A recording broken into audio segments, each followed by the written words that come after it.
Hi everyone, welcome to Kandan talks. ദൈവം നമുക്ക് ഒരു പൊസിഷൻ തന്നിട്ടുണ്ടെങ്കിൽ നമുക്ക് വേണ്ടുന്ന പ്രൊവിഷൻസും ആവശ്യമുള്ള സാധനങ്ങളും നമ്മൾക്കായി അദ്ദേഹം കരുതി വെച്ചിട്ടുണ്ട്. അതിനപ്പുറത്തേക്ക് നമ്മൾ ആരുടെ കയ്യിൽ നിന്നെങ്കിലും മേടിക്കുന്നെങ്കിൽ അതൊരു ഇല്ലീഗലായിട്ടുള്ള ഒരു ഗെയിനാണ്. ഇത് ചൂണ്ടിക്കാണിക്കുന്നത് എന്താണെന്ന് വെച്ചാൽ, ഏതെങ്കിലും ഒരാൾ നമുക്ക് എന്തെങ്കിലും ഒരു പർപ്പസോടുകൂടി ഒരു ഗിഫ്റ്റ് തരുവാണെങ്കിൽ ദയവായിട്ട് അത് ആക്സെപ്റ്റ് ചെയ്യാതിരിക്കുക. Accepting a gift given with a purpose is a dangerous thing.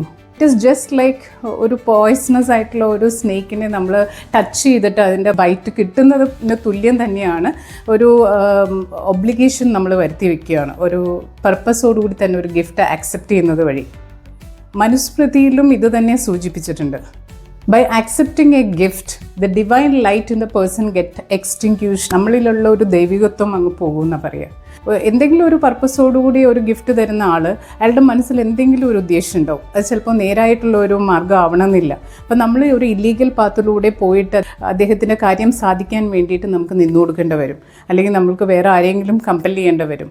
അല്ല, നിയമങ്ങളെ മറികടന്ന് നമുക്ക് ഇഷ്ടമില്ലാതെയോ അല്ലെങ്കിൽ നമുക്ക് സത്യസന്ധമല്ലാതെയോ എന്തെങ്കിലുമൊക്കെ പ്രവൃത്തി നമുക്ക് ചെയ്യേണ്ടി വരും. ഇങ്ങനെ ഒരു ഗിഫ്റ്റ് നമ്മൾ ആക്സെപ്റ്റ് ചെയ്യുന്ന വഴി നമുക്കൊരു ഒബ്ലിഗേഷൻ വന്നു കഴിഞ്ഞു. So please keep in your mind, never accept any gift which is given with a purpose. It will affect your integrity. You will never be able to stand upright and do justice. അപ്പോൾ നാളെ കാണാം. Like and share the video. Expect nothing and appreciate everything. Bye.